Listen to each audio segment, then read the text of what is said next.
Hey everyone, welcome back to my channel. Today we're going to be talking all about hot tools and how to use them the right way, also different types of curls and some do's and don'ts.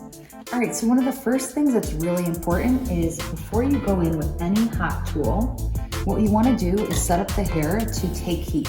So we're going to use IronShape 11 from Redken, and it has up to 450 degrees of heat protection. So you want to spray it thoroughly through the whole strand that you're going to curl.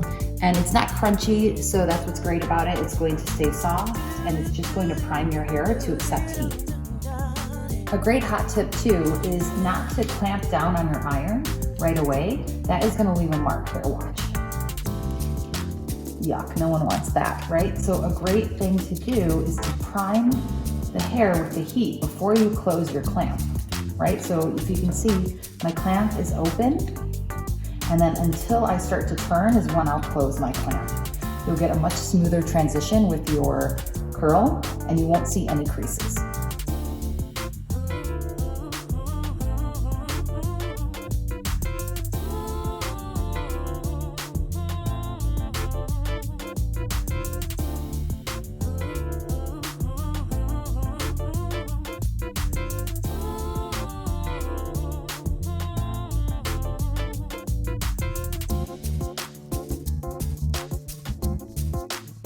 One more thing that's super important is where you start to curl. So a lot of people think it's okay to start way at the bottom and then curl all the way up. Ouch. That is gonna hurt the hair tremendously because your weakest part of the hair is at the ends. So what you wanna do is build a base and practice doing the heat right from the center.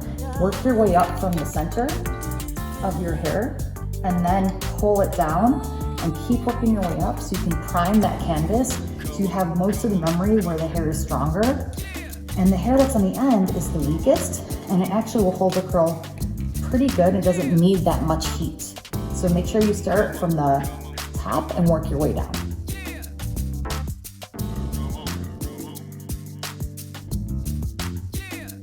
So now let's talk about the different types of curls we can create. So a lot of times we are creating this curl. It actually has a name to it, but you just don't realize it. It's called a figure 6 curl. So the figure 6 comes from the shape it makes on the curling rod, and when you release it, it's in a form of a 6. So this is your most basic curl that everyone can do at home.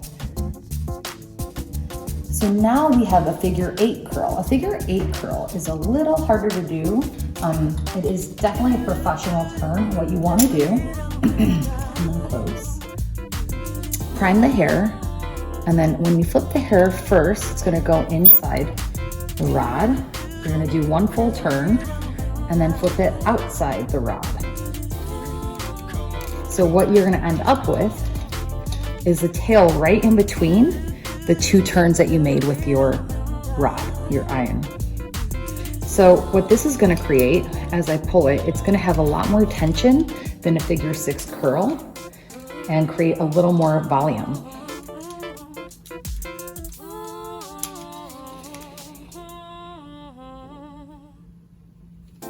And we want to pinch that hair together and kind of pump it off your curling iron. And then when you open it up, it looks like a figure 8.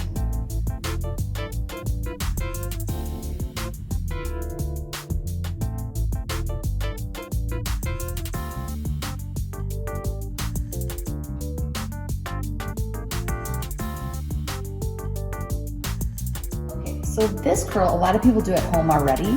I'm using a Marcel curling iron, right? So it's not a clamp iron, so it's easy for me to turn. This is professional. I wouldn't recommend you use this at home. So if you do have a clamp iron, make sure you keep your clamp open the whole time, or you can switch to a wand. We're going to take this is a heel, this is a toe. If you want to have verbiage for your curling iron, I'm going to turn the heel upside down, completely vertical, and I'm going to prime the base.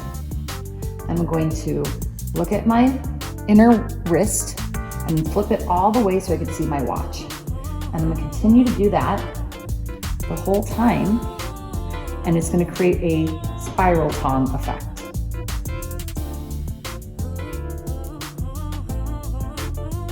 Now your ends, because you can choose to leave your ends out if you want a more frothy look, or you can prime it on the hair that's been heated above that has a little more weight to it so you don't burn your fingers.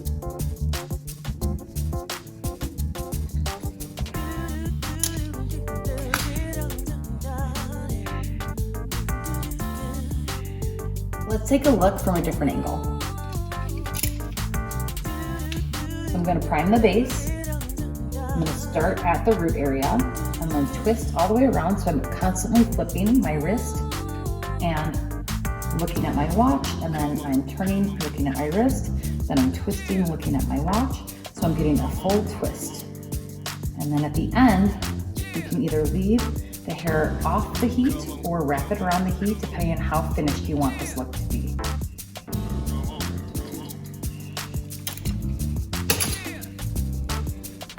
So I know you're gonna be doing this at home, most likely on yourself, so let me show you how I would do it on myself. I am gonna grab an area of hair, I'm gonna spray it all the way down. Then I'm gonna flip my curling iron all the way upside down vertically, and I'm gonna make sure the hair is in front of the rod to ensure it's going away from the face. I'm gonna flip and twist all the way to the end, and I'm gonna hold the hair and then drop it. So now when it comes to breaking up your curl pattern, you wanna start with your least amount of tension, which would be your hands.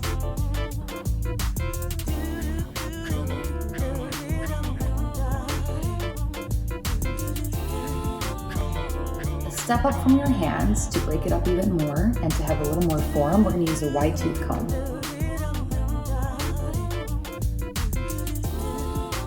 You see how it molds it and creates more of a polished wave. A step up from a wide tooth comb would be a finishing brush. The cool thing about this brush is that there's no pins, only bristles, so it's going to be a really soft effect to the hair. I'm going to go in vertically and lightly polish the exterior of the hair.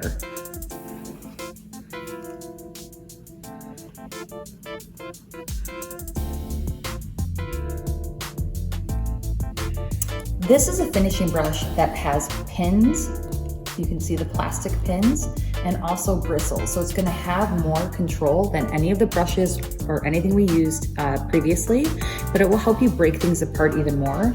Let's say you kind of goofed up and you wanna break it up. This would be a good brush to use, but it's gonna give you the most amount of polish and get you to where you wanna go. So how long you leave hot tools on your head all depends on what type of hair you have. For example, for me, because my hair is curly, light, and fine, I don't leave heat tools on my head for longer than 20 seconds. If you have stronger, silkier hair, you could possibly leave it on for 30 seconds or more. So just be really mindful of how long you do leave it on your head and always use heat protection. So the type of product you put on a curl can change the effect altogether. So today I'm going to show you how to work with Dry Shampoo Powder 02. It is a talc-like powder that has charcoal in it. I'm going to sprinkle some into my hands, rub it through the pads of my fingers, and just kind of brush it through. The cool thing about this, there's actual charcoal in it, so it acts like a dry shampoo to keep your hair clean, but it also provides a lot of volume and texture. Now let's talk about using a flat iron. So some of the same rules apply no matter what type of hot tool you use. First of all, with a flat iron, we don't want to go in and clamp right away. This was my #1 mistake growing up. If you clamp right away, look what happens. You get a really defined crease, and that's what we want to avoid. So we're definitely going to go in with IronShape 11.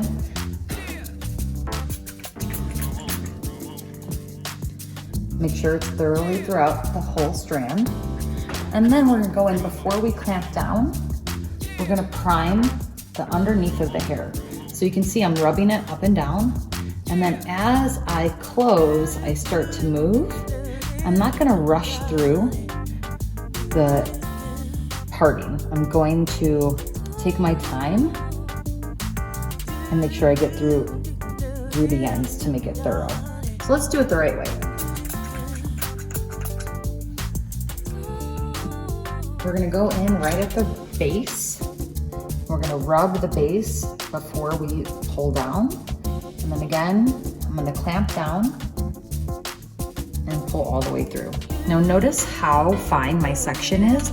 At home, what you don't wanna see is ripping through your hair, right? Like taking a huge section and then just pulling it. So if you keep the section thin, you're gonna get a way more polished look. It's gonna be healthier for your hair. So with a flat iron, you can do a really simple straight look or a beveled look. So first let's start with the straight look. We're gonna prime, pull, and be thorough. But we don't want any kick ups, so we're gonna go straight down with no elevation.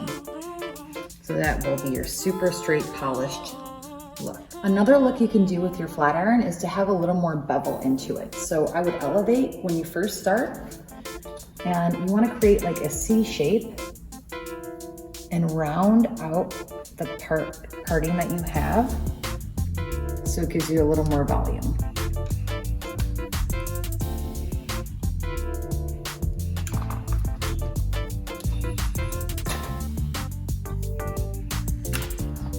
So we can also create curls with a flat iron. The first one we're gonna do is a ribbon curl. Think of when you're wrapping Christmas presents and you wanna put a ribbon on a present and you use the scissor to stripe across the ribbon.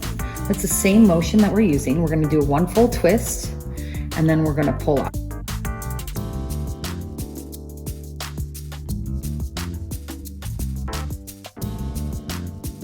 Another curl you can create with a flat iron is more of a flat wave. It's called an S curl. So what we're gonna do is pinch a part of the hair and push up. Do you see that C shape that was created in the hair? What we're gonna do is use our heat to add memory to that C shape.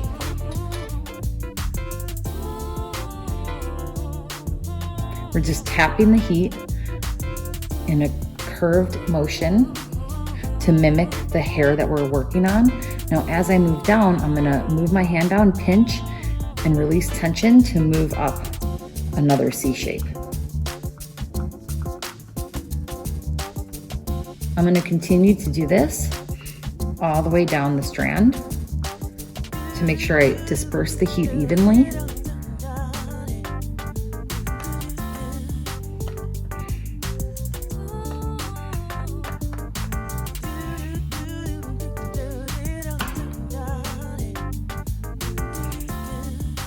Now, with the way texture is going in today's looks, you can actually alternate these two types of curls on your head and get a really beautiful bohemian natural curly look.